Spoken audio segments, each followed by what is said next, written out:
Hey, it's Congressman Erik Paulsen with you here for part of our weekly video conversation. I want to thank all of the Minnesotans that took the time to come in and visit. It's been a pretty full week actually in Washington. We'll jump right into it though, because I heard from several people this week that wanted to talk and express their views about the Stillwater Bridge, which of course has been in the news, crossing the St. Croix River between Minnesota and Wisconsin. I heard from Jim in Edina, who wrote in specifically in favor of the bridge, saying how important it is for economic growth. Also heard from Jan in Coon Rapids, who called in opposing the bridge project. I actually do think this is a project that has been rigorously reviewed.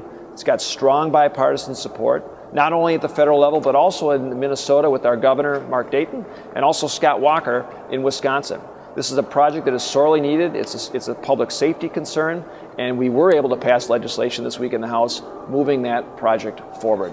I also heard this week actually and got a letter from Jared in Eden Prairie, who wrote in about his concerns with some provisions of the new health care law, but more importantly, he wants to make health care savings accounts and flexible spending accounts more accessible and more user-friendly for those that want to be able to utilize these services and taking care of their families or themselves as a part of health care. In particular, he says that we should remove the use it or lose it provision, because at the end of the year, every year, if you don't use your money in your flexible spending account, you lose it. He also expressed concern about the provision in the new health care law that says you can no longer get over-the-counter medications with these accounts unless you have a doctor's prescription. I actually agree with both of these provisions to make a change. In particular, I do know that 10 million Americans have healthcare savings accounts. Almost 85% of all large employers provide flexible spending accounts for people like you. We should make it as easy as possible for you to be able to use your healthcare dollars for how you see fit.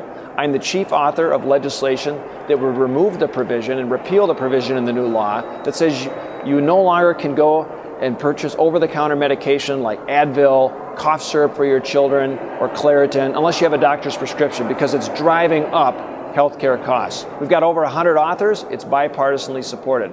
I'm also a co-sponsor of legislation that would remove that use it or lose it provision so that you don't have to plan till the end of the year and then lose the money you have in those accounts. You should be able to carry it forward, and that would make it more easy and accessible, and you'd be able to budget and plan more wisely. I want to encourage you all to stay in touch. Feel free to write anytime through Twitter, Facebook, or of course on the web at paulsen.house.gov. Have a great weekend.